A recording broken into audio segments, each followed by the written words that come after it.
मोरया मंगलमूर्ती मोरया. आज आपण चाललो आहोत सारसबागेतील सिद्धिविनायक गणपतीच्या दर्शनाला. सन 1784 साली श्रीमंत सवाई माधवराव पेशवे यांनी या मंदिराची स्थापना केली. संपूर्ण जगभरातील भाविक भक्तांचे हे श्रद्धास्थान आहे. मंदिर सारसबागेच्या मधोमधच आहे. तुम्ही देखील मंदिरात जाणार असाल तर मंदिरासमोर 2 व्हीलर आणि 4 व्हीलरसाठी पे अँड पार्कची सोय आहे किंवा बागेच्या खवगल्लीत देखील पार्किंगची सोय आहे. उन्हाळ्याच्या सुट्ट्या असल्यामुळे बरीच गर्दी आहे. लहान मुलांसाठी वेगवेगळे खेळ, हॉर्स रायडिंग, तसेच खाण्यासाठी भेळ, मसाला शेंगदाणे, बुड्ढी केबाल आणि बऱ्याच गोष्टी आहेत. बागेत प्रवेश केल्यावर तुम्हाला दिसतो तो हिरवागार निसर्गरम्य परिसर. आहा हा हा हा हा.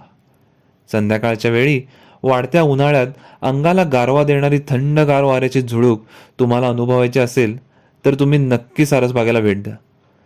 बागेचे टायमिंग तुम्ही स्क्रीनवर बघू शकता. चला तर मग करूयात या सारसबागेची सफर.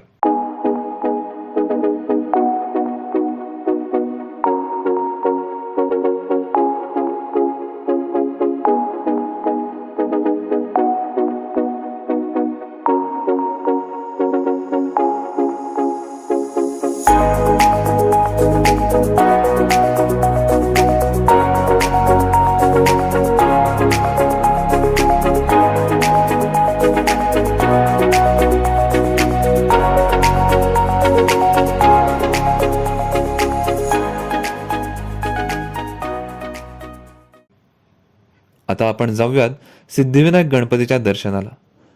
मंदिराची रचना अशा प्रकारे केली आहे की गणपतीचे दर्शन तुम्ही लांबून मेन रोडवरून देखील घेऊ शकता. मंदिराचे टायमिंग पहाटे 5 ते रात्री 8 असे आहे. मंदिरात प्रवेश केल्यावर एक वेगळीच सकारात्मक ऊर्जा आपल्याला अनुभवायला मिळते. देवस्थान कमिटीचे विनामूल्य शू स्टँड वरती पायऱ्या चढून गेल्यावर डाव्या बाजूला आहे. तसेच जर तुम्हाला अभिषेक किंवा देणगी द्यायची असेल तर त्याचे काउंटर देखील तेथे आहे. पुणेकरांचे श्रद्धास्थान असलेल्या या मंदिराचे तुम्ही जरूर दर्शन घ्या. जर तुम्हाला आमचा व्हिडिओ आवडला असेल तर चॅनेलला नक्की सबस्क्राईब करा.